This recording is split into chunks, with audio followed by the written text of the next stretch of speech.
Ce qui est important dans la vie, tu sais, c'est de faire des expériences.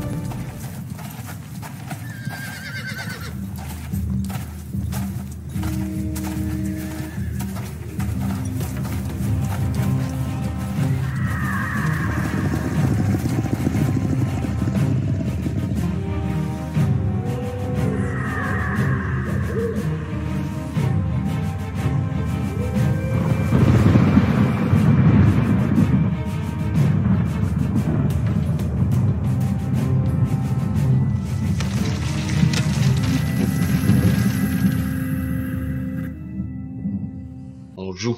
On parlera après.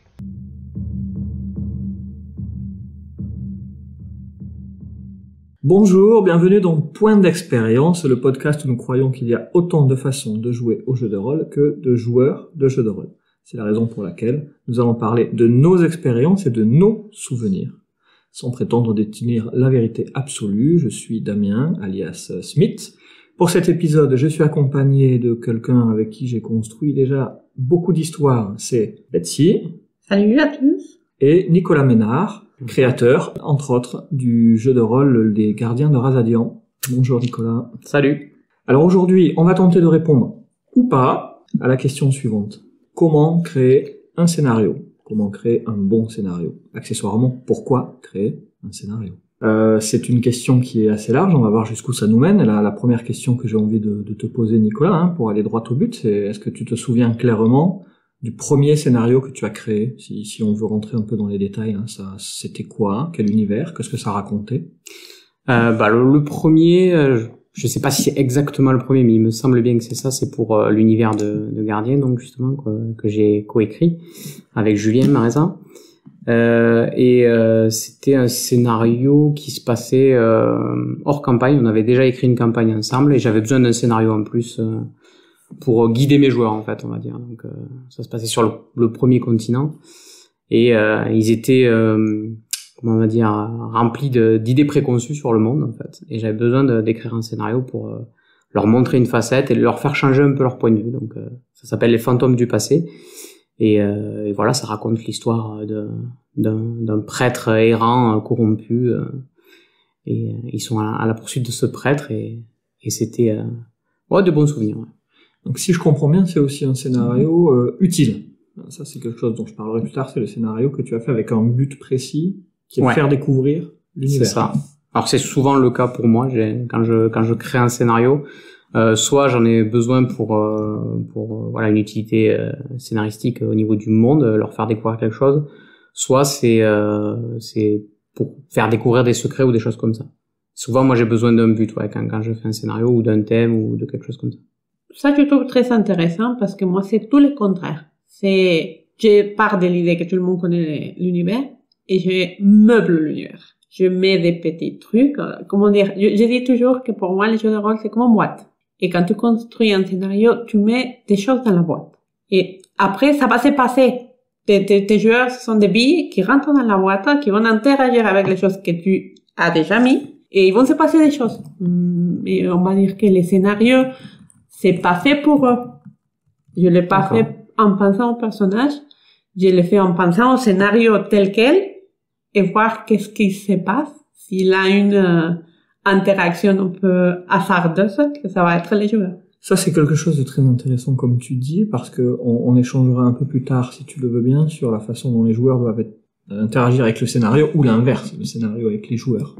Et est-ce qu'on pense aux joueurs, est-ce qu'on pense pas aux joueurs quand on fait le scénario? Tu te souviens le premier scénario que tu as créé? Quand j'ai commencé à jouer et quand j'ai commencé à faire des scénarios un peu indépendants, c'était pas quelque chose d'écrit. Ce que je faisais, c'est que je construisais un scénario avec quelqu'un d'autre. Dans ce cas-là, c'était une copine. Et on construisait à deux. Et on jouait à deux. Alors, c'est plus comme construire une histoire, mais qu'après, ça pourra se jouer si on mettait des personnes externes. Vous aviez une expérience narrative, mais c'était quel univers? C'était beaucoup à Vampire, même si on a fait d'autres Al-Qadim. Et on a essayé Changeling, beaucoup de White Wolf. Mais voilà, finalement c'était ça. Mais la première expérience avec un scénario bien fait, entre guillemets, parce que moi, j'écris jamais de scénario. on peut toujours improviser. C'était pour Vampire la Mascarade.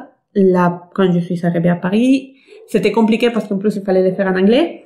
Alors, il y avait beaucoup de choses à prendre en compte. Finalement, les scénarios étaient un peu ratés. Ça influe sur le scénario, le fait de l'avoir fait en anglais? Non, mais pour moi non, parce que je suis quelqu'un qui improvise beaucoup, mais je pense que pour quelqu'un comme Nicolas, t'as 80 heures de travail de plus, non? Oui, moi j'ai horreur d'improviser, c'est vrai. J'ai besoin de beaucoup plus écrire. Ça fait partie aussi de ce qui va différencier chaque expérience, je pense. Si je peux parler 2 minutes, je me souviens que mon premier vrai gros scénario écrit, c'était pour Mythe d'Altaride. Donc un univers médiéval fantastique aussi, avec beaucoup de secrets dans le passé que les joueurs ne connaissent pas forcément. Ce qui peut être un défaut. Alors on parlera peut-être un jour de la création d'univers, ça c'est plus ambitieux.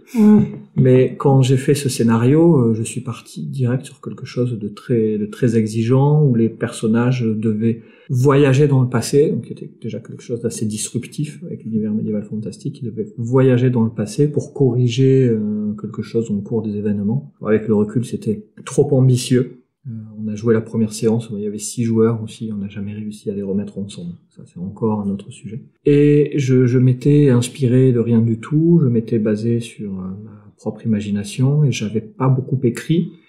J'ai jamais eu l'occasion de le finir, c'est un peu dommage, mais ça reste comme un exercice, en tout cas, que j'utiliserai pour la suite. Je rebondis sur ce que vous avez dit tous les deux, on peut beaucoup écrire ou on peut beaucoup improviser. Quel est le bon ratio quand tu prépares un scénar? Toi, Nicolas, tu passes combien de temps? Donc, le fantôme du passé, là, tu l'as sous les yeux, c'est combien de pages? Alors, celui-là, il est pas très long, hein, tu vois, il fait 2 pages recto verso. Là, j'avais tout ce qu'il fallait pour jouer, mais c'est un simple, celui-là, tu vois, au contraire de ce que tu disais, tu t'es lancé sur un gros projet. Les fantômes du passé, j'avais vraiment l'idée de ce que je voulais leur montrer, donc il fallait un pan d'univers, un pan d'histoire. Et j'ai juste eu besoin de créer ce prêtre-là, 3 villages, je les ai fait tourner dans ces villages-là, et ils ont remonté la piste. Donc c'était assez simple là-dessus, je sais pas, j'aurais eu peut-être 5-6 heures, je veux dire, peut-être, grand maximum. C'était assez clair dans ma tête, donc. 5-6 heures en incluant une phase de rédaction? Ouais. Qu'est-ce que tu rédiges lorsque je vois des chapitres là? Ouais. En général, je fais un synopsis, donc ça c'est la mise en œuvre, on va dire, entre guillemets. Et après, je découpe. Alors souvent, je mets des actes. Ça, c'était un peu un toc d'écriture avec Julien. On mettait comme une pièce de théâtre, tu vois, acte 1, etc. Pour présenter un petit peu les scènes. Bon, ça peut être des chapitres, des paragraphes. C'est des parties. Souvent, le début, ça se joue assez vite, mais après, souvent, un acte, c'est presque une soirée, quoi.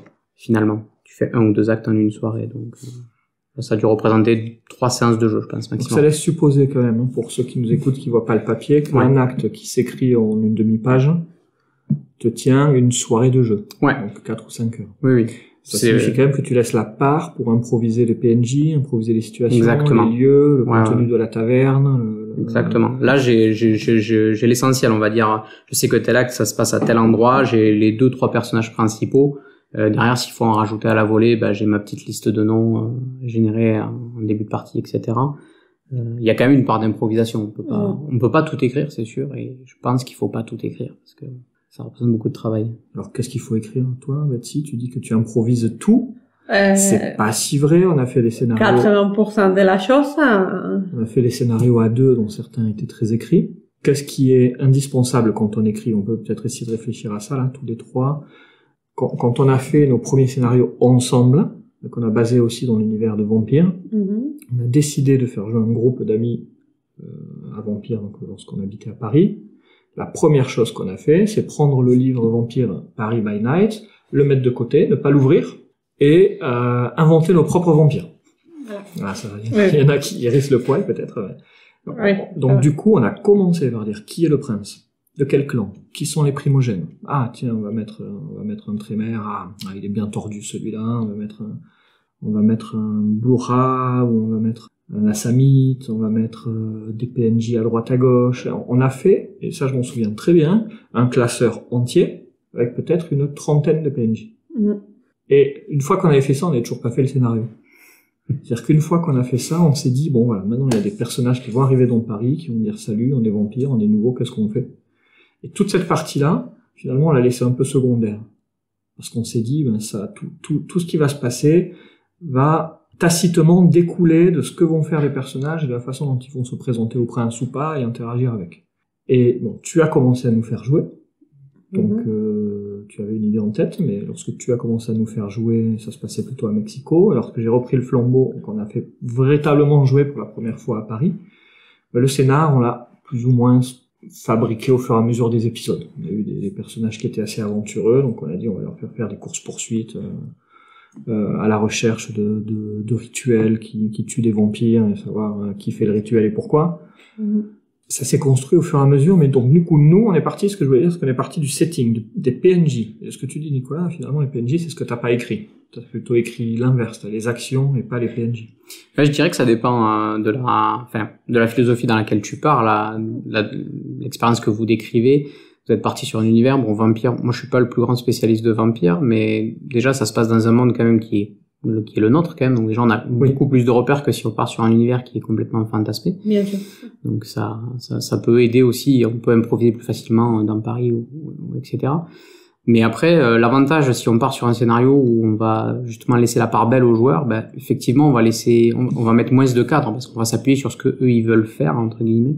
Je pense que c'est mieux. Et là où moi je l'avais fait, c'était vraiment pour répondre à un besoin, donc c'était beaucoup plus guidé quoi. J'avais une histoire en tête et je voulais que mes joueurs vivent cette histoire, en laissant après bien sûr la possibilité d'interagir librement dans cette histoire, de se faire leurs propres idées, voilà. Typiquement sur les fantômes du passé, on suit une série de meurtres, on peut très bien en fait suivre une des fausses pistes que j'ai mis en place, qui est d'accuser la victime, c'est une tisserande, et d'accuser d'autres tisserands assez jaloux parce qu'elle a du succès et que c'est la seule femme tisserande du village à avoir du succès, donc on peut très bien s'engouffrer là-dedans et faire la chasse aux autres tisserands, alors qu'en fait pas du tout, la vraie histoire elle est plus loin que ça. Est-ce qu'il faut écrire tous les choix possibles? Alors, il y a un peu la réponse dans la question, écrire tous les choix possibles. C'est pas possible. Déjà, voilà. De base, on est tous d'accord avec ça. Ouais. Mais t'as parlé de fausses pistes. Ça s'écrit, les fausses pistes. Certains parlent de quêtes annexes. Est-ce qu'on écrit des quêtes annexes? Je pense qu'il y a les deux. Ça dépend si tu veux tu peux pas toutes les écrire et dire dans une ville, par exemple, ils arrivent dans une ville, si tu commences à dire, tel PNJ propose telle histoire, plus si tu veux en proposer beaucoup, je pense que c'est compliqué de tout écrire, quoi. Après, si tu veux faire des accroches et essayer d'improviser au fur et à mesure, je pense que ça vient aussi du MJ, finalement. Sa manière de jouer, d'écrire, Exactement. Moi, je fais pas mal ça. Quand je fais, par exemple, en partant d'un village, je vais m'amuser d'abord de faire les villages pour savoir si le personnage va voir PNJ A, il obtiendra telle chose. S'ils vont voir B, telle chose. S'ils vont voir C, telle chose. Des fois, c'est lié. C'est jackpot, c'était le bon. Mais des fois, ça part en sous-set. Et des fois, comme on le sait tous, il y a des personnages qui sont spécialistes, faire foirer les scénarios. Alors, ça aussi, c'est mon expérience. Quand j'ai voulu faire un scénario écrit et bien joli, très souvent, à 10 minutes de jeu, tu as un exemple à nous donner? Vampire, par exemple, je voulais quelque chose, celui de Paris, je voulais quelque chose de très mystique, beaucoup d'ésotérisme, tout ça. Et ils ont commencé à me voler des voitures et faire des explosions. Là, on est carrément pas dans le même, Voilà. Pas dans le même esprit, quoi. Si tu es en train de chercher une secte, dans ce cas, ils trouvaient des meurtres qui faisaient partie représentaient des cartes de tarot. Déjà, il y avait un meurtre, il y avait la police. L'idée que je m'avais fait dans la tête, c'est de faire profil bas pour suivre l'enfilature et savoir qui avait fait quoi. Et surtout à Vampire, il vaut mieux pas se retrouver au poste de police. Oui, mais commencer à voler des voitures, comme ça, à la Grand Theft Auto, là, ça a été un peu compliqué. Et c'est là que tu te dis, pourquoi écrire si de toute façon il va falloir improviser 10 minutes après, alors. Oui, t'as pas écrit dans ton scénario ce qu'il se passait si ils attiraient la police. Voilà, c'est ça. Évidemment, on peut pas rentrer dans ce genre de situation. Moi, je pense que, au niveau c'est surtout le cadre. Donc, si tu viens dans un village, comme tu dis, être quand même capable de répondre assez rapidement si un de des joueurs te dit, je vais voir, qui c'est qui gère le village, par exemple. Est-ce qu'il y a un maire? Est-ce qu'il n'y a pas un maire? Est-ce qu'il y a un maire dans tous les villages? Est-ce que c'est un fonctionnement communautaire? Faut y avoir pensé un peu avant, quoi. Est-ce qu'on va trouver tous les types de commerces ou est-ce que non, c'est un village reculé? Ça, moi, personnellement, c'est des informations, au-delà de les écrire, j'ai besoin quand même de m'être interrogé dessus avant, quoi. Pour essayer de pas être pris trop dépourvu sur la moindre question. Même si on peut pas anticiper toutes les questions, quoi. Je pense qu'il y a j'avais prévu de faire un épisode dédié au meta-playing, on en parlera peut-être. Mais ce que j'ai observé chez certains joueurs, c'est que ils vont réagir différemment selon que tu as écrit ou pas écrit le PNJ. C'est vrai. Alors j'ai un exemple, par exemple, c'est un scénario de Cthulhu qui est une enquête où ça se passe dans le Massachusetts, dans les années 20 évidemment. Jusqu'ici tout va bien, et les joueurs enquêtent sur la disparition du cadavre d'un homme très riche qui vient de mourir. J'ai globalement tous les PNJ qui constituent la trame qu'il faut ou qu'il faudrait suivre. En fonction des pistes qu'on va trouver, je sais qui est le coupable, pourquoi, quels sont les personnages, à quel moment ces personnages vont interagir. Donc, on est à Cthulhu, donc il y a des personnages, dès que tu vas les trouver, 30 secondes après, ils vont se suicider sous tes yeux, parce qu'évidemment, c'est des choses assez impactantes. Tout ça, c'est écrit. Et j'ai bien senti la première fois que je l'ai joué que en fonction de si le personnage était écrit, donc que je pouvais donner une description physique, que je connaissais son nom juste en baissant les yeux en regardant mon écran, ou si je regardais en l'air et je l'appelle, il s'appelle Michel Abitbol, et j'improvisais quelque chose d'improbable, les joueurs réagissaient pas pareil. Il connaît pas son nom, aucune utilité. C'est que c'est pas important. Ouais. Par contre, attends, tiens, il connaît le nom de l'opticien du village, il sait décrire la boutique, il sait où aller. On fait bonne route, on est sur la bonne piste. Et ça, bon, c'est un autre sujet, c'est le meta-playing, mais il faudrait pas que les joueurs tirent parti de ces informations.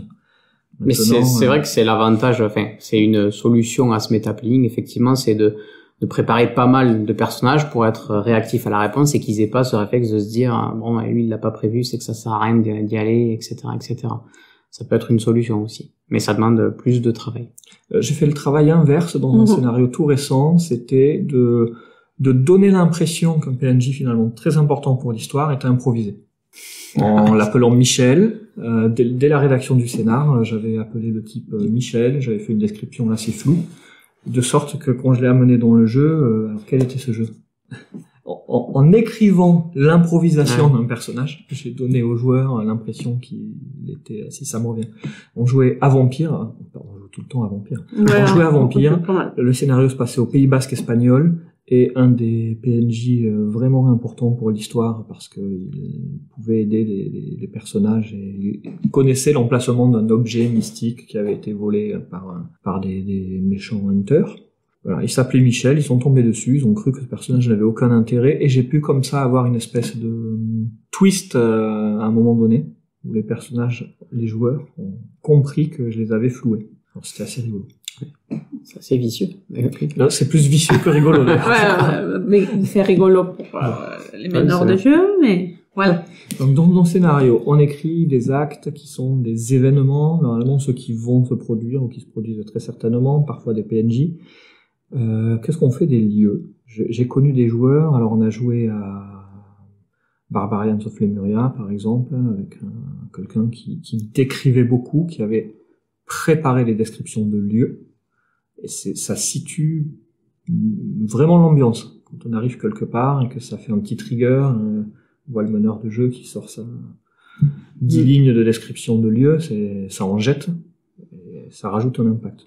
Nous, on le fait pas. Toi, tu le fais, Nicolas? C'est quelque chose que... Non, mais je situe l'ambiance générale pareil dans ma tête. Si j'ai besoin vraiment de donner des faits marquants, je me les note un peu, mais sinon, juste besoin de savoir quelle va être l'ambiance générale. Sur les fantômes du passé, par exemple, c'est des petits villages un peu en Italie, quelque chose comme ça, donc j'ai vite l'image dans ma tête et je me rends compte que souvent, des fois, je me mets une ligne ou deux et en discutant avec les joueurs, je rajoute en fait au fur et à mesure, la description s'enrichit. Pour le coup, elle s'improvise presque.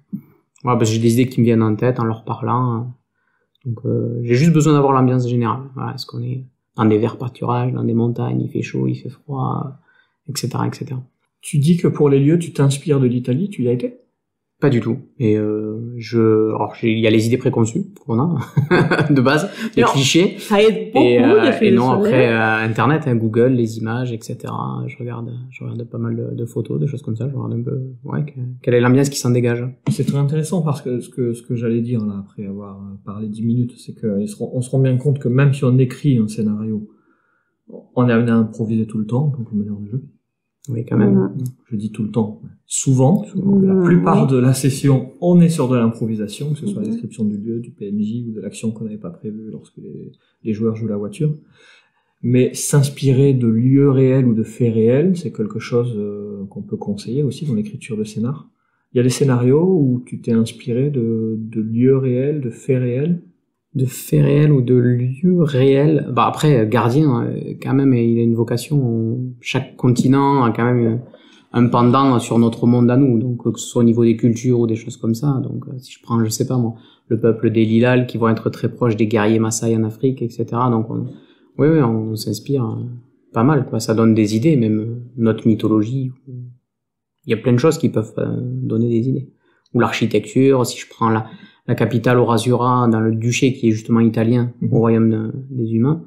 On s'est beaucoup inspiré de Venise, le palais ducal, etc., etc. Donc, lorsque j'ai développé l'alliance des royaumes barbares pour le mythe d'Altaride, je m'inspirais énormément de la mythologie germano-scandinave. Je voyais un monde assez froid avec des gens assez bourrus et je mélangeais ce que je connaissais de la mythologie germano-scandinave avec l'interprétation qu'en ont eu les auteurs de Chevalier du Zodiaque saison 2 à Asgard. Hein. C'est con, mais c'est précis. C'est-à-dire que quand j'avais des PNJ qui croisaient la route de mes joueurs, je me mettais dans la tête des Chevaliers du Zodiaque, épisode 1, 2, 3, 4, 5, là, et puis j'imaginais les guerriers avec leur peau d'ours, avec des armes assez lourdes, et bourrus, trapus, et physiques. Et donc ça me donnait l'occasion de les décrire juste en m'inspirant de ça. Donc c'est vrai que c'est un autre exemple ça peut servir aussi pour les personnages. Et puis ça peut servir aussi de point de départ. Moi je sais que quand on est rentré du festival de Cannes il y a quelques années, quand on pouvait encore y aller, la bonne époque. Notre époque. Voilà. On voulait écrire justement un autre scénario pour les conventions et avec Julien, on s'est sur le chemin du retour en voiture. On a cherché des idées et on est parti le concept de départ du scénario, ça a été de faire un Blanche-Neige inversé.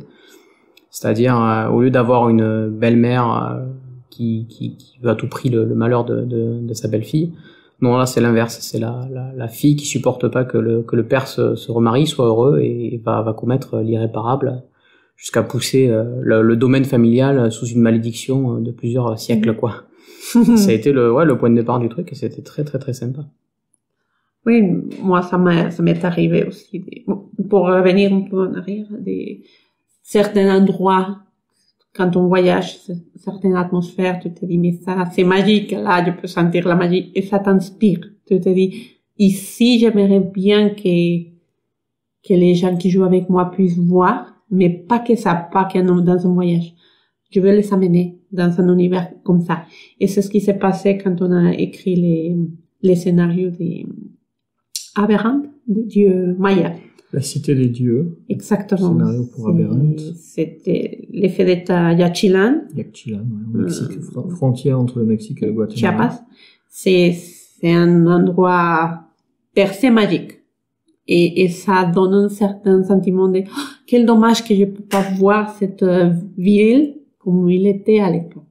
Et c'est ce sentiment, cette envie qui fait naître de dire je veux faire un scénario où ça va se passer ici ou quelque chose à peu près. Ah oui, parce que là on était dans l'exotisme total. Donc Yaxchilán, pour y aller, il faut déjà se taper d'où qu'on parte, Paris ou je ne sais où, Mexico Palenque, 3 heures de route jusqu'à quel est ce village? Frontera Colossal. 3 heures de route jusqu'à Frontera Colossal. Et 1 heure de bateau sur le fleuve Usumacinta qui fait la frontière avec le Guatemala.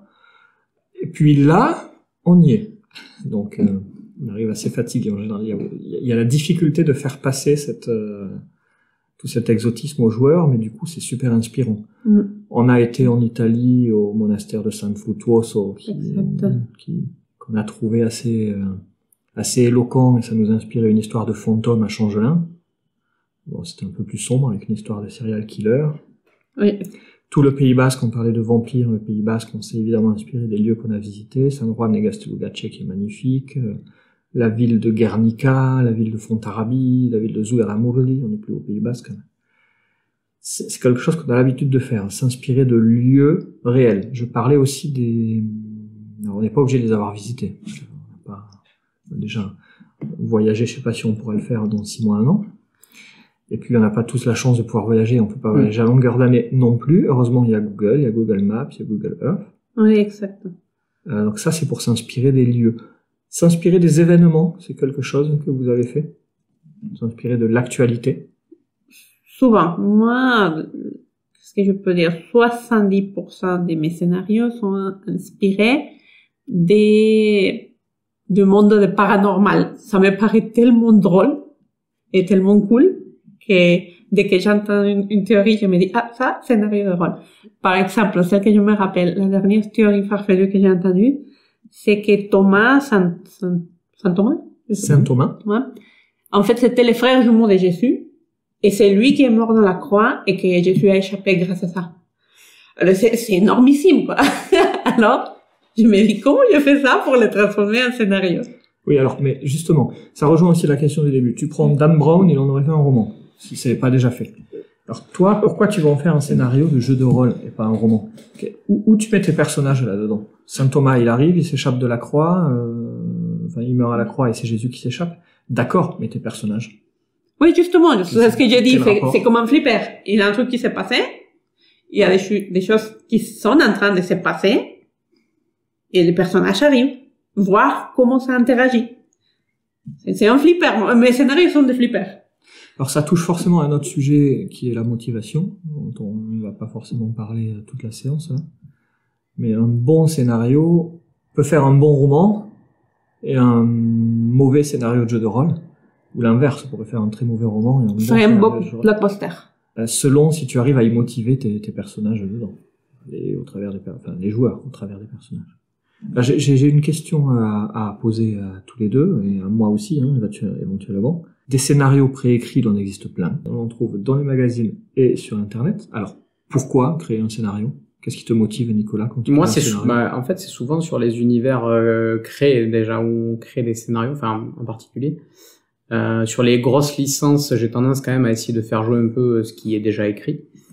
Et après, c'est des idées, comme dirait Betsy, c'est pareil, il y a des moments où tu te dis, ah tiens, je ferais bien jouer ça, là, je me ferais bien je sais pas, moi, dans Star Wars, je partirais bien avec un groupe de mercenaires, même si c'est un truc ultra classique, mais t'as une envie, quoi, t'as envie d'avoir ton groupe de joueurs et de partir sur, voilà, je vais partir sur un groupe de mercenaires, ils vont aller sur telle planète, ils vont galérer, ou alors ils vont commencer, c'est les rois du monde, et puis dès le début, ils vont se faire voler leur vaisseau, et ils sont bloqués sur cette planète, et voilà. Et tu vas dérouler ton truc comme ça. C'est souvent des envies, quoi, qui motivent la création d'un scénario. Mais aussi, par exemple, je sais pas si ça t'arrive, mais ça m'arrive souvent que je regarde un film, c'est surtout film, parce que le livre, je lis pas, et que je trouve qu'ils l'ont pas bien exploité selon moi. Je dis, ah, là, ils sont passés à côté de la chose. Alors, moi, je me réinvente l'histoire à l'envers, comme ce que tu as dit de Blanche-Neige. De dire, ah oui, mais c'est la belle-mère, toujours celle qui est la méchante. Pourquoi? Pourquoi ça pourrait pas être l'envers? Voilà, ça inspire pas mal de mes scénarios. J'avais pensé, mais c'était pas un scénario, c'était une histoire que j'avais pensé, me passant à la petite sirène, que la petite sirène, elle veut sortir voir le monde et il la laisse pas faire, et elle réussit à entrer en magouille avec la sorcière pour faire qu'à sa tête. Et je me suis dit, mais pourquoi c'est pas l'envers? Pourquoi c'est pas la sorcière qui essaye de la faire granir, qui lui dit, regarde, mais c'est pour te protéger, et en fait, la sorcière, c'est pas du tout méchante, parce que c'est Mokuba de dire, les sorcières ne sont pas méchantes. Et ça donne toute une autre histoire. Et à partir de là, tu te dis, ah, ça pourrait être ton scénario. Voilà, et tu te mets à écrire. Pourquoi un scénario? Pourquoi pas un roman? Encore une fois. C'est que tu as envie d'échanger ça, de partager ça avec des joueurs, qui comprennent, que tu les amènes à réfléchir. J'aime bien me rendre compte, j'adore les hasards. Et les personnages sont la partie hasardeuse. Quand tu écris un conte, un roman, tu décides tout. Mais quand tu les fais jouer, il y a des choses qui se passent. Des choses dont tu n'avais pas pensé, que tes a priori ne te laissent pas y aller, ou je sais pas. Et ça, c'est cool. Là, je trouve que c'est plus riche. C'est pour ça que je pense toujours, ça, il faut que ça soit un scénario. Oui, c'est vrai. C'est vrai que le livre est plus une expérience un peu solitaire et Exactement. t'as pas tellement la réaction du public, sauf si vraiment t'es ultra connu et que t'as plein de fans qui t'écrivent pour te dire ce qu'ils en pensent, mais c'est vrai que t'as pas trop le retour, alors que sur un scénario, t'as une idée, tu dis tiens, ça pourrait être sympa, et puis voilà, sur ta prochaine séance, ou quand ça se concrétise, ah ben là, ça a bien marché, ou... Enfin, moi je sais que j'ai fait un scénario pour Cthulhu, qui s'appelle Soir de fête, et l'idée de base, c'était, ça se passe à la Saint-Patrick. Les joueurs ne se connaissent pas, mais ils sont tous dans le même bar pour la Saint-Patrick. Et on commence comme ça, ils sont dans le bar, c'est la fête, et le lendemain, ils se réveillent, ils sont à l'hôpital psychiatrique. Et ils se rappellent de rien. Et petit à petit, ils comprennent que dans ce bar, il y a eu une tuerie, et que c'est les seuls rescapés de cette tuerie, et ils vont rentrer chez eux, et il y a un des joueurs qui va avoir de plus en plus de vision, jusqu'à comprendre que, voilà, il y a un des 4 qui est responsable de cette tuerie. Il y a toute une histoire, et le but, c'était de mettre pas la pression, mais de mettre un joueur dans une situation donnée pour voir comment il allait réagir, comment ça allait se passer. Donc ça, c'était plutôt marrant, quoi. Et t'as besoin des réactions. Tu peux pas faire ça dans un roman. Parce que c'est toi qui vas imaginer la réaction de la personne contaminée. À part que tu t'appelles Stephen King, c'est nul. Alors on va jusqu'où? Est-ce que ça vous est arrivé et à quel point que les joueurs aillent pas du tout là où vous vous attendiez, et sans que ce soit du sabotage? C'est-à-dire que vous estimez que la séance s'est plutôt bien passée. Les joueurs ont incarné leur personnage. Ils ont fait de leur mieux, il y avait une bonne cohésion, ils ont compris le message que vous aviez à faire passer, ils ont compris l'univers, le setting, etc. Mais finalement, les événements, le cours des événements ou les actions ne se sont pas passées comme vous l'aviez imaginé, et la conclusion que potentiellement vous aviez écrite. Alors, est-ce qu'on doit écrire une conclusion? Une question secondaire. Est-ce que c'est arrivé que la conclusion que vous aviez écrite ne s'avère pas du tout, et que ça parte absolument dans d'autres sens? Moi, oui, j'ai plein d'exemples. On avait écrit avec Betsy un scénario pour le Seigneur des Anneaux. Pas le jeu Terre du Milieu, mais le jeu qui est sorti après les films, inspiré des films. Donc, bon, le système de règles change, mais l'univers est le même. Et on avait envoyé les personnages à la recherche d'un artefact mystérieux. Et on s'était inspiré du Canada, d'un endroit qui s'appelle les 4 lacs, qui est magnifique. Donc on avait imaginé 4 anciens villages noyés sous les lacs. Parce qu'on se demandait qu'est-ce qu'il peut bien y avoir sous ces lacs. Donc imaginons 4 villages qui ont été engloutis. Pourquoi? Et les joueurs devaient explorer les vestiges de ces lacs et retrouver l'artefact.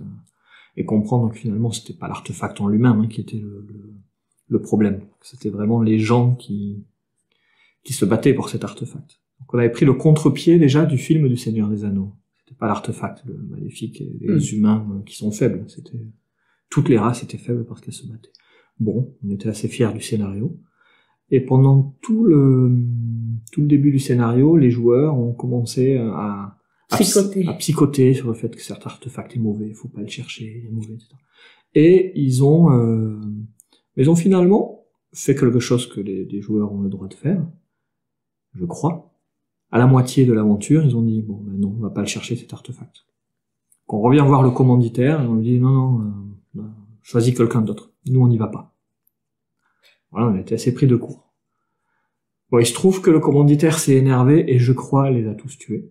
Donc voilà, je sais pas quel souvenir les joueurs en gardent. J'ai le souvenir aussi d'un scénario à Magna Veritas où les personnages devaient escorter dans un train un personnage qui était le fils de Satan. Le scénario s'appelle Le Fils de Satan, et on confie un petit gamin a priori anodin à un ensemble de démons incarnés, comme ça se fait à Magna Veritas, à une nominée sataniste du coup. Et voilà, il devait escorter ce gamin du point A, départ du train, jusqu'à l'arrivée. Aussi simple que ça. Et ils ont tellement foiré, ils ont tellement tout foiré qu'on a été obligé de faire intervenir l'armée. Et ça, c'est mal fini pour eux. Donc ça, c'est 2 exemples où ça se finit mal pour les joueurs. Mais est-ce qu'il y a, par exemple, dans vos expériences, des conclusions qui sont des vraies conclusions, des bonnes conclusions? Les personnages réussissent, mais différemment à ceux que vous espériez?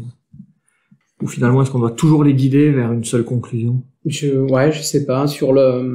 J'évoquais tout à l'heure le château d'Héron, c'est qui est le Blanche-Neige inversé. où l'histoire justement c'est la petite fille qui est assez méchante envers sa belle-mère et qui va passer un pacte en fait avec une créature ancienne pour gagner en pouvoir, etc. Et son but c'est tuer sa belle-mère, hein. C'est ni plus ni moins, et elle va y arriver. En fait, elle va faire même pire que ça, c'est-à-dire qu'elle va tuer son demi-frère qui est un nourrisson et faire accuser la belle-mère, qui sera brûlée vive sur un bûcher pour situer l'ambiance. Et c'est la belle-mère qui va finalement lancer une malédiction, etc. Et les joueurs interviennent vraiment des siècles après. Donc en fait, il faut reconstituer l'histoire des siècles après. Et même si les joueurs réussissent, vu que c'est un scénario de festival et que je l'ai fait jouer pas mal de fois, c'est trouver toute la conclusion et toute l'histoire, ça n'a pas marché à chaque fois. Les joueurs sont allés quasiment jusqu'au bout, c'est-à-dire à lever la malédiction. Il y a un certain nombre de choses à faire pour la lever. Mais comprendre l'entièreté de l'histoire, ça c'est pas toujours fait.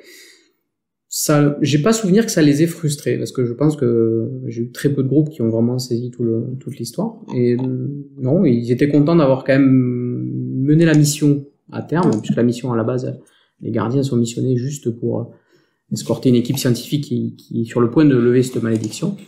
Et juste le fait d'aller au moins au bout de cet objectif de base, entre guillemets, ça suffisait, quoi, à les contenter, entre guillemets. Et puis bon, moi je me disais, ils ont rempli la part du marché.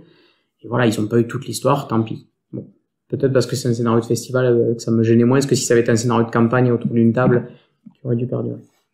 Moi, je me rappelle d'un petit exemple que Nicolas vous a rappelé, dans les scénarios des dieux mayas. Les dieux mayas. Ils ont tout fait, ils ont tout réussi. C'était la fin, la glorieuse fin, et un personnage décide d'attaquer les dieux suprêmes. On peut spoiler le scénario, hein, de toute façon. Alors, si on a des auditeurs et que ces auditeurs n'ont pas joué le scénario, ils ne le joueront pas, tant pis.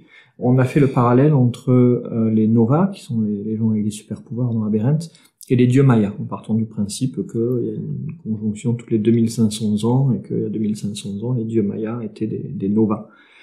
Qu'ils ont fabriqué cette cité cachée pour passer un message aussi aux humains et aux nouveaux Nova, dont ils savaient qu'ils allaient venir, et les mettre en garde contre leur puissance, et la dangerosité de leur puissance.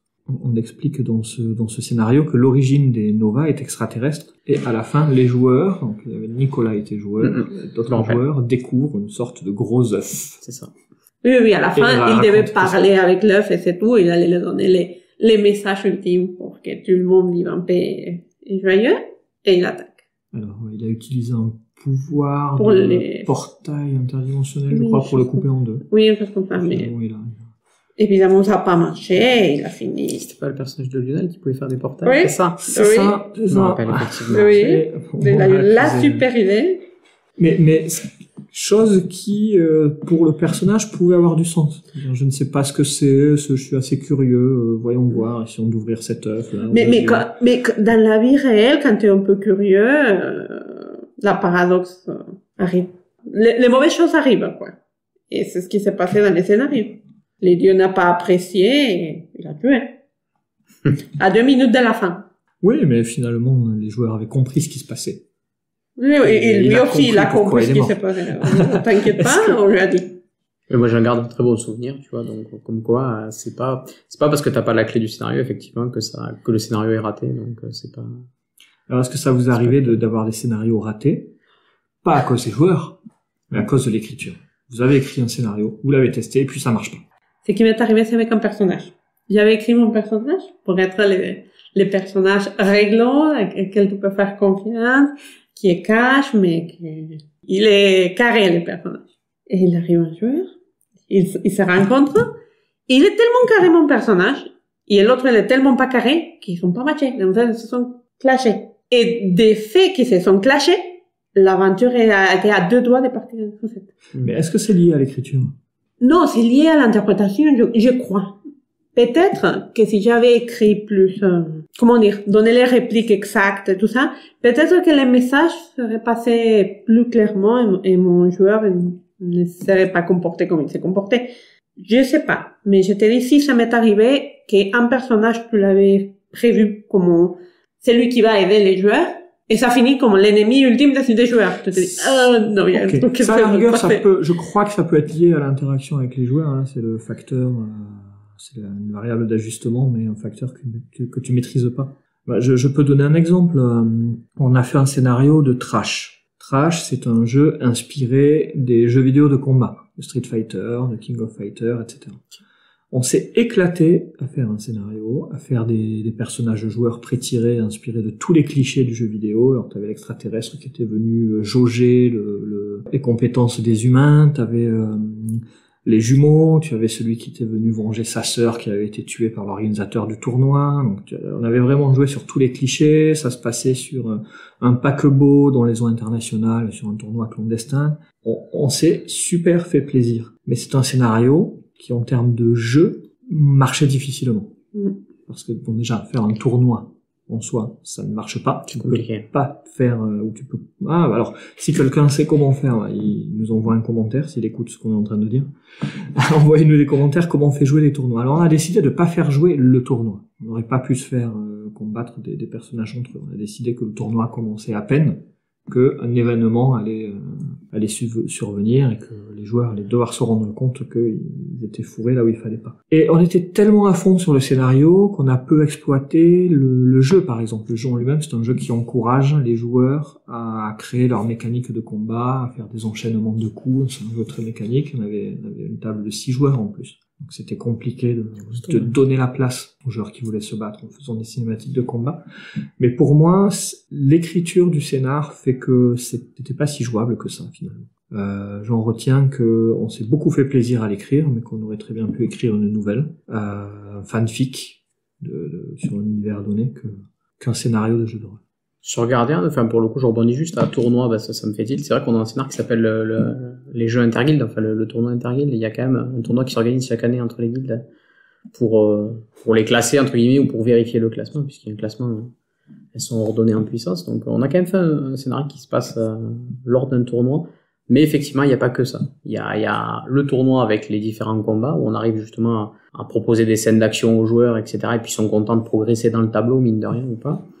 Et à côté, il y avait une petite enquête. Il y avait quelque chose qui se passait en plus à côté, qui les occupait entre les combats ou quand ils allaient pas assister au combat. Après, pour les scénarios ratés, je sais pas si c'est vraiment raté, mais moi je sais que toujours sur Guardian, sur un autre continent, j'avais proposé aux joueurs d'ouvrir une nouvelle antenne de la guilde en fait, dans un pays qui est assez fermé, l'empire du Shikushudo, qui est un parallèle japonisant.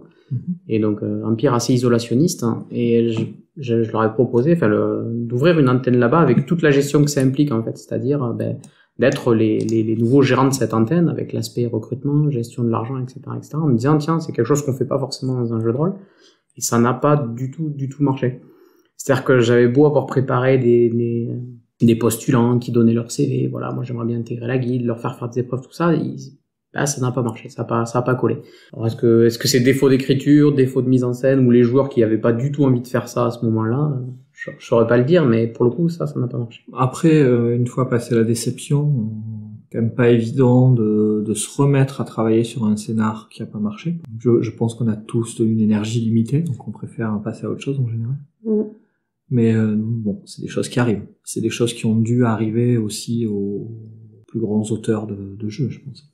Il y a même des scénarios du commerce, où des fois, il y a des trucs, alors pas l'entièreté du scénario, mais il y a des points sur lesquels tu trouves que ça marche pas spécialement, ou des a priori de l'auteur qui des fois se dit, tiens, les joueurs vont forcément penser à ça. Je pense au scénario où des fois il faut résoudre une enquête et, des fois l'auteur s'imagine que c'est évident de partir sur telle piste et non, en fait tu te rends compte qu'à ta table il y a aucun des joueurs qui a l'idée et là tu te dis bon, faut que je les mette sur la piste, donc c'est à moi, vas-y, là t'improvises, c'est parti. Donc ça arrive à tout le monde, je pense. Est-ce que vous pensez que lorsqu'on écrit un scénario à 2, ou à plus, on y gagne ou on y perd? Tu parlais tout à l'heure de scénario écrit avec Julien, Betty et moi on écrit des scénarios ensemble. La plupart, 80% de nos scénarios on les écrit ensemble. Est-ce que c'est mieux? Moi je dirais que 2 personnellement c'est la limite. 2 c'est bien, parce que l'autre va t'apporter des idées auxquelles tu n'aurais pas pensé, va te corriger sur certains trucs, il y a une espèce d'émulsion qui se crée. On profite de l'expérience des 2, et le fait d'être 2 quand il y a une dissension ou un désaccord, il y a plus vite fait de prendre le parti de l'autre, de faire des concessions, justement, de dire bon, ouais, t'as raison, cette idée elle est mieux, on oublie ça, ou etc. Dès qu'on est un peu plus, parce que moi j'ai fait l'expérience d'écrire à 3, 4, etc. Raconte-nous. Sur Gardien, après, je dirais, Lionel est venu se greffer au groupe et d'autres personnes. Dès qu'il commence à y avoir beaucoup de monde, c'est compliqué parce qu'il y a de plus en plus d'idées et alors du coup il faut faire à la majorité et ça contente pas tout le monde et c'est compliqué parce que des fois on va prendre des choix, on va partir sur quelque chose qu'on n'aurait pas choisi au début. Moi je sais que sur Gardien avec Julien on se mettait très vite d'accord, on discutait, oui, non, t'as raison, ok, c'est mieux comme ça. Dès qu'on a été 3 ou 4, ça prenait en longueur quoi. Est-ce que t'es sûr, on en reparle la prochaine fois, attends, je vais vérifier. Tu as abouti parfois à des scénarios tu te reconnaissais pas? Ouais, des choix peut-être, ouais, des choix de...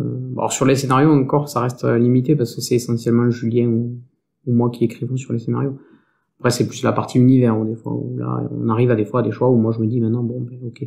Je me plie à la majorité et voilà, faut pas non plus remettre en cause. Mais ça reste du jeu de rôle, hein. C'est ça, voilà.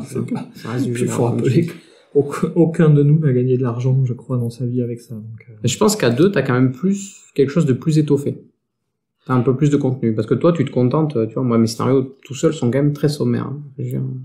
On peut en parler de ça, Betty, de notre expérience à 2, comment on procède? Moi, je trouve que c'est au moins entre nous, je trouve que c'est bien pour moi parce que j'ai beaucoup d'imagination. Pour moi, c'est facile d'avoir des idées, des situations, et des personnages, et des endroits. Là, il y a pas de problème. Mais les mettre en ordre, ça, c'est là tous les problèmes. Et l'écrire, jamais. Alors c'est là que tu rentres et tu donnes ordre à ton... Oui, là tu es en train de parler des compétences. C'est-à-dire que toi, tu inventes, moi j'écris. Et je mets en ordre, j'écris, je vois ce qu'il faut compléter, etc. Là, on parle de compétences.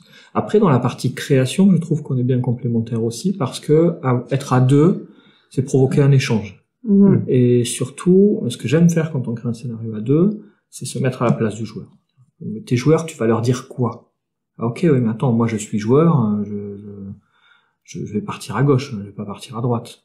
Tu viens me dire qu'il y a un artefact, il y a 4 lacs, 4 villages, je peux très bien partir au village de gauche, au village de droite, mais tout ce que tu dis là, il faudrait le faire dans le sens de l'aiguille d'une montre. Pourquoi? Comment on s'en sort?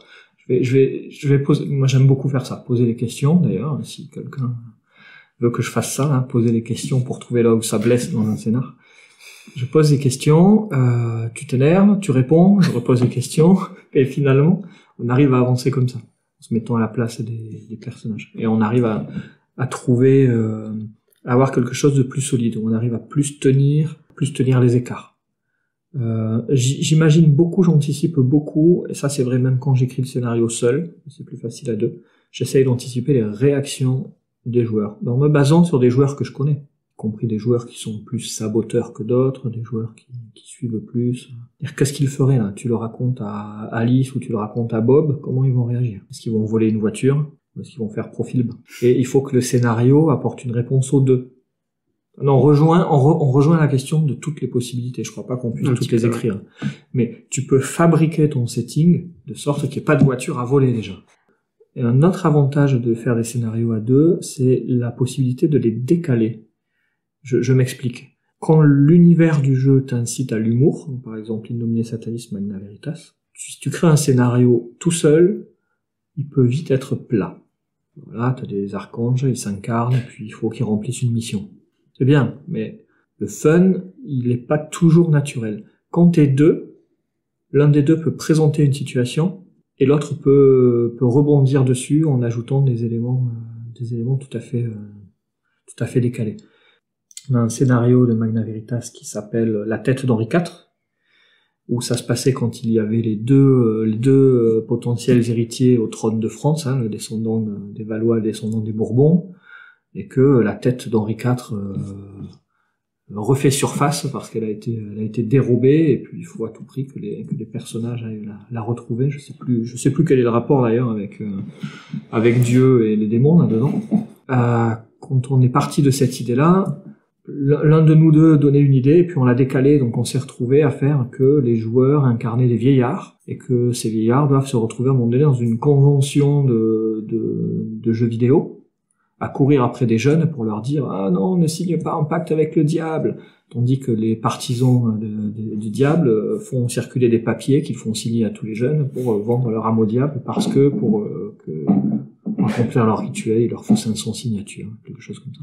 Mais c'est une idée qu'on n'aurait jamais eue, ni l'un ni l'autre tout seul. C'est totalement débile, d'ailleurs. Quand on le dit comme ça, sans le jouer, ça a l'air débile. Ouais. Mais ça l'est. C'est débile. C'est débile. Mais c'est parce qu'on était deux qu'on a réussi à avoir ce niveau de débilité-là, quoi. Réussir à le décaler. Tout seul, on n'aurait pas pensé à tous ces petits éléments. Donc j'encourage à, même si on crée un scénario seul, peut-être avant de le faire jouer la première fois, avoir un regard ou un dialogue avec quelqu'un de confiance. Par contre, à l'opposé, comme tu l'as dit aussi Nicolas, au bout d'un moment, on peut ne pas s'y retrouver, quoi. On va pas aussi loin que ce qu'on aurait espéré. C'est des choses qui peuvent arriver. Oui. Bon, après, c'est pas... Enfin, ça dépend après quel est le niveau d'attente que tu as sur le scénario, quel est son but, si c'est juste faire une séance ou deux entre amis, ou là, nous, après, c'était pour être en convention, donc il y avait quand même une envie que ce soit plaisant pour les joueurs, que ce soit professionnel entre guillemets, que ça fasse pas non plus trop amateur. C'est pour ça qu'on se posait quand même beaucoup de questions. Mais moi, je suis un peu comme Betty, hein, c'est pareil, j'ai beaucoup d'idées.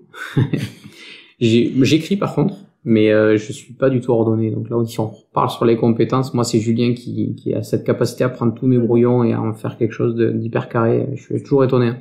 Des fois, je lui rends des pages et des pages. Des fois, je lui dis, tiens, il y a 11 pages Word, amuse-toi bien. Il faut canaliser, hein. C'est sûr qu'il y a une phase où il faut canaliser. On n'a pas parlé de publication, mais bon, il y a un niveau de qualité minimum quand on publie, donc.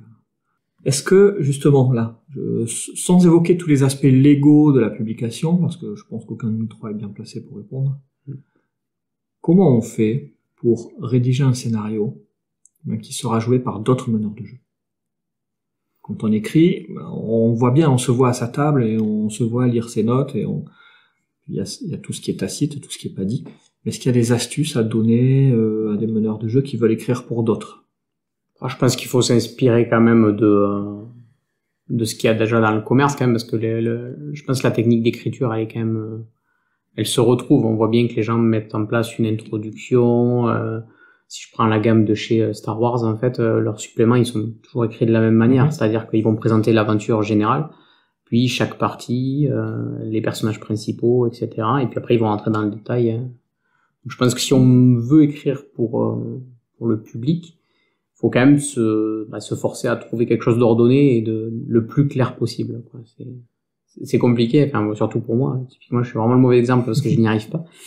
Mais je dirais que c'est ça, faut essayer d'être clair et ordonné et de savoir faire la balance entre le trop et le peu, c'est-à-dire trop d'informations, parce que souvent quand on va vouloir publier, on va avoir cette pression et se dire il faut vraiment que je donne toutes les idées, etc., et on va, je pense, en écrire trop, beaucoup trop. Et on est de toute façon de base dans quelques dizaines d'heures de plus, donc quelques dizaines d'heures supplémentaires sur la rédaction d'un scénario, pour qu'il soit vraiment propre. Si en plus il y a un cadre, je parle pas de la typologie, mais s'il y a un cadre d'écriture, c'est un travail supplémentaire qu'on n'a pas forcément envie de faire. Quand on a écrit son scénario qui tient sur 3 feuilles à 4, qu'on peut tirer d'une convention à l'autre ou d'une soirée à l'autre. Après tout, pourquoi le mettre au propre si on sait qu'il a aucune chance d'être publié? Oui, mais dans un jeu où on est plusieurs meneurs de jeu, comme vous l'êtes à Gardien, comme on l'était à Mythe d'Altaride, comme ça peut être le cas de jeux amateurs, il faut savoir au moins qu'entre les créateurs, on puisse s'interchanger le scénario pour qu'il ait une vraie utilité, pour qu'il ait une vraie vie. Un scénario, je pense c'est une vraie satisfaction de voir un scénario qu'on a écrit masterisé par quelqu'un d'autre. Oui, parce qu'il n'y a pas du tout les mêmes réactions sur la manière de maîtriser. Enfin, moi, je sais de rien qu'entre Julien et moi, la même aventure ne tourne pas du tout pareil. Enfin, on n'a pas les mêmes manières de jouer, de représenter les persos, etc., de s'attarder sur certains trucs. Si je prends le scénario du kit d'initiation, là, moi, il y a un personnage chez un tavernier, c'est une espèce d'homme crapaud tout poisseux là sur une espèce d'île. On est ambiance pirate et compagnie. Et je me suis régalé avec ce personnage. J'en ai fait des caisses. Et je le joue un peu à la Jabba the Hutt, quoi. Un personnage, voilà. Et encore sur les inspirations, qui sont nécessaires, je pense, dans le jeu de rôle. Et moi, quand le passage de la taverne, je pense sur ce scénar, c'est le passage où je m'amuse le plus et où le tavernier vous sert à boire dans des petits verres tout poisseux avec ses mains.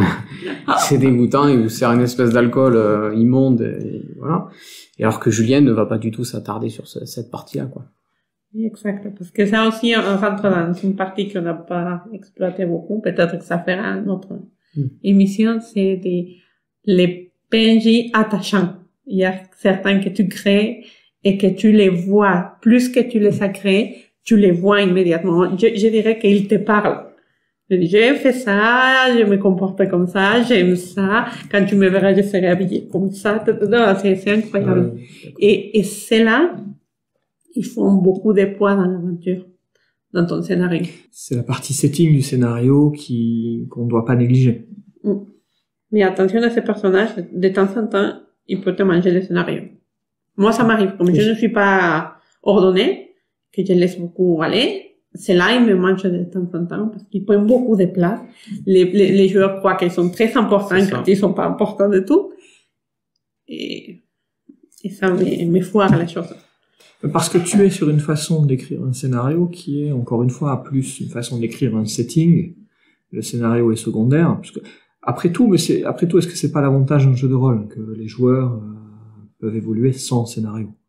Le top du top, c'est tu as ton joueur et il a envie de partir fonder sa secte ou de fabriquer un bateau avec quelques planches pour faire le tour du monde.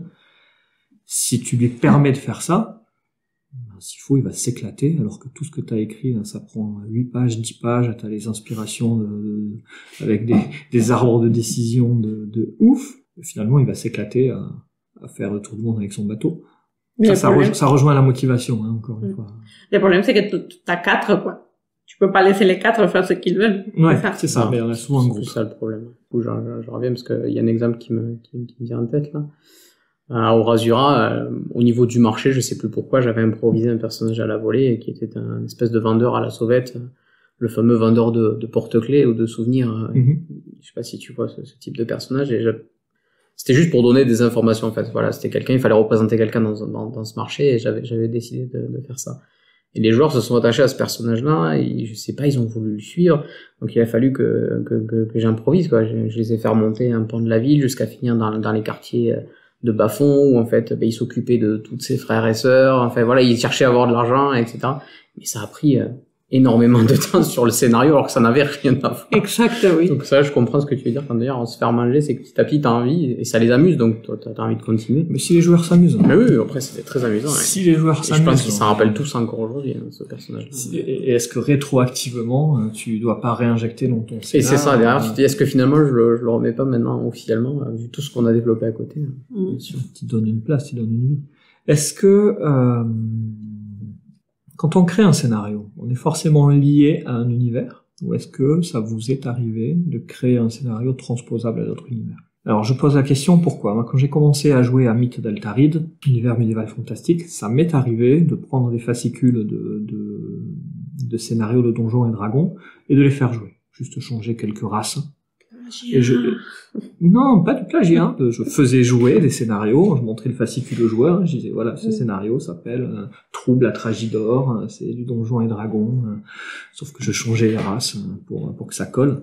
J'ai même pris du Ars Magica pour Mythe d'Altaride. Donc j'ai utilisé des scénarios et puis je me suis dit finalement pas trop d'intérêt parce qu'on met pas en avant l'univers, donc je vais créer les miens.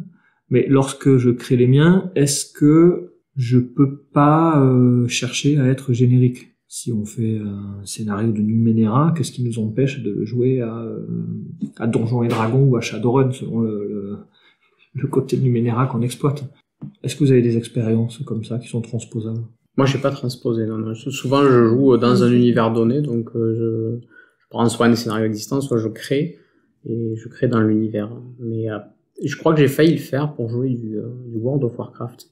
Et je trouvais pas trop de scénario, enfin, je savais pas trop comment faire jouer mes joueurs et j'ai émis la même possibilité que toi, c'est-à-dire de récupérer du Donjons et Dragons parce qu'en fait, il y en a pléthore sur Internet, on trouve plein de scénarios one-shot qu'on peut jouer très facilement et transposer, ouais.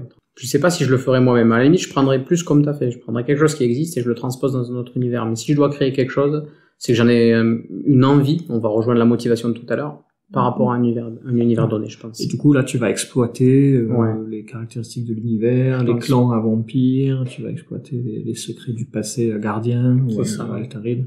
Mm.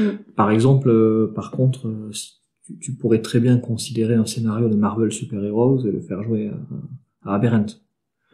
Après, il y a des types de scénarios que tu vas retrouver dans tous les univers et que tu pourrais faire jouer dans n'importe quoi. Enfin, des scénarios d'escorte, de sauvetage, etc. C'est des choses que tu pourrais faire dans n'importe quel univers. Mais je pense qu'au moment où tu le crées, si tu le fais dans tel univers, c'est que tu as envie de mettre en avant un truc en plus. Oui, ça rejoint ce qui a été dit au tout début. L'utilité du scénario, c'est aussi de mettre en valeur un univers donc avec ses particularités, ses spécificités. Ce qu'on fait beaucoup à la ludothèque, une fois par mois ou une fois tous les 2 mois, dans un autre univers, dans un autre monde, hein, quand on a le droit de se réunir autour d'une table. Ce qu'on fait, c'est changer d'univers chaque fois. Et du coup, le scénario doit être adapté à l'univers pour être une porte d'entrée pour les joueurs, presque comme des kits d'initiation. Mhm. Là où ils n'existent pas, on les fabrique à leur place. Avant de conclure, j'ai une dernière question. Est-ce que vous pouvez me dire le scénario dont vous êtes le plus fier? Ah, moi, ça sera sur 100%, c'est le Cthulhu. Parce que j'ai adoré l'ambiance que j'ai mis autour de la table, parce que je me suis vraiment investi. Je suis allé jusqu'à faire une séance d'hypnose en live. Enfin, pas une vraie séance d'hypnose, mais j'avais fabriqué un questionnaire, en fait, et j'avais donné les réponses à chaque joueur. Et en fait, j'avais musique spéciale, etc. Et on faisait une séance collective ensemble et je posais les questions à chaque joueur. Alors eux, ils avaient l'information de ce qu'ils devaient répondre, mais ils devaient plus ou moins le jouer. Et on s'était vraiment bien marré, parce qu'il y a un docteur, bien évidemment, dans l'asile qui est là pour les guérir et pour être sûr qu'ils n'ont pas de problèmes psychologiques. Et on s'était vraiment bien amusé. J'avais fait le règlement intérieur de l'hôpital psychiatrique, donc je trouve que ce scénario a bien marché. Pour moi, c'est celui qui restera le mieux. Ok, ça me donne envie de le jouer en tout cas. Oui, ça donne envie. C'est vrai que ça donne envie. Pour moi, je pense que ça serait les dieux mayas. Ça m'a bien plu parce que, en plus, ça parle de chez moi. Connaître l'endroit, sentir les sensations que dans cet endroit, pouvoir construire un truc qui tient la route à partir de quelque chose que tu connais et qu'en plus ça donne un message à la fin de dire les pouvoirs c'est cool mais ça corrompt et après faut faire attention. Un peu grand pouvoir, une grande responsabilité, voilà. Implique, voilà, je pense que c'est mon favori, mais j'ai pas fait non plus une quantité énorme. Bon, j'allais citer celui-là, vu que tu l'as cité, j'en cite un autre. On a fait un scénario à Mage à l'Ascension, que j'ai beaucoup aimé, qu'on appelait la conjonction, qui part du principe que tous les 2000 ans, il y a une conjonction dans le ciel de Saturne et de Jupiter, mais c'est le cas à ces temps-ci. Et c'était le cas il y a 2000 ans. Certaines théories pensent d'ailleurs que l'étoile du Berger, c'était la conjonction Jupiter-Saturne. Ah, mais tu vois que ça vient de l'ésotérisme. De toute façon, la plupart des bonnes histoires, elles existent. Il y a juste à les piocher. Il faut aller les chercher là où elles existent. C'est ce que dit Don Rosa, un des auteurs de la jeunesse de Picsou, notamment. Il dit, j'invente rien. Je fais les recherches, les histoires, elles sont là. Je les pioche. J'ai rien à inventer. Et donc, dans ce scénario de Mage, les joueurs doivent aller chercher des items qui vont préparer le retour, quelque part, du Christ sur Terre. Donc ils voyagent en Arménie pour trouver un morceau de la lance de Longinus, ils vont en Corée, ils vont en Inde retrouver l'arbre sous lequel Bouddha a médité. C'est un scénario qui incite au voyage, qu'on avait fait pour un one-shot, mais qui a duré une 20aine d'heures de jeu, donc gros one-shot. Ah, je regarde un bon souvenir de ce scénario. Là aussi, on est sur de la 40 ou 50 heures de préparation de scénario sans inclure la rédaction. Bon, je crois qu'on a beaucoup échangé sur la création de scénarios. J'espère qu'on n'est pas parti dans tous les sens. On a retenu de nombreuses idées. Ce que je retiens, moi, de cet échange, c'est les choses suivantes. On écrit souvent un scénario pour combler un manque. On est tous des créatifs. On aime créer, donc on se contente pas d'aller chercher les scénarios qui existent sur le marché, même s'il y en a pléthore et qui sont très bons. On va préférer choisir un scénario plutôt pour raconter quelque chose qui est lié à l'univers, pas faire des scénarios trop génériques, utiliser des composantes de l'univers, des secrets notamment. On n'hésite pas à s'inspirer de faits réels, de lieux réels, quitte à ce que le reste soit improvisé au fur et à mesure. En général, tous autour de la table, on est d'accord pour dire qu'il faut écrire, mais on le fait tous à divers degrés. On n'écrit pas forcément les mêmes choses, mais on va retrouver le setting, donc les personnages non joueurs, on va retrouver pourquoi pas quelques descriptions, des actions avec des arbres d'actions, sans explorer toutes les possibilités parce que ça n'est pas possible non plus. On s'est dit qu'écrire à deux c'était bien, c'était une bonne solution pour trouver des idées complémentaires en essayant de pas trop recourir à des compromis malheureux. On s'est dit que le truc ultime, c'était aussi d'écrire en pensant aux autres, et que l'aboutissement d'un bon scénar, c'était qu'il soit joué beaucoup de fois, qu'il soit testé, qu'on ait du feedback, et puis s'il peut être joué par d'autres, en général, c'est l'apothéose. Comme ça veut dire qu'on a vraiment réussi à passer la chandelle. On a dit aussi qu'un scénario pouvait marcher ou ne pas marcher. Parfois, ça dépend des joueurs, parfois, faut pas se voiler la face, ça dépend du scénario. Donc quand on fait un scénario qui marche pas, on a essayé, et ça marche pas, c'est des choses qui arrivent, faut pas se décourager, ça nous arrive à tous. Voilà pour cette session comment créer un scénario. Nicolas, je sais pas si tu veux nous parler 30 secondes de ton actualité. Tu as des choses sur le feu par rapport au Gardien ou Gardien est toujours en cours de finalisation, ça fait un petit moment maintenant, mais le projet a démarré il y a quelques années. On a un kit d'initiation et là on finalise une maquette définitive, j'ai envie de dire, sur le livre du joueur et le livre du maître de jeu. Donc Gide édition. Ouais, Gide édition. Voilà, je froid dans le jeu, je sais qu'il est bien. Et... on fera peut-être une séance sur la création d'un jeu de rôle, mais tous ceux qui s'y sont essayés savent que le sujet ne tient pas en une heure. Si jamais, je reviendrai avec plaisir sur la création d'univers. On fera 8 séances s'il le faut sur la création d'univers. Bon, c'est tout pour aujourd'hui. Merci à tous de votre participation. Merci pour cet échange très riche. Et n'oubliez pas, cela n'engage que nous. À vous de jouer.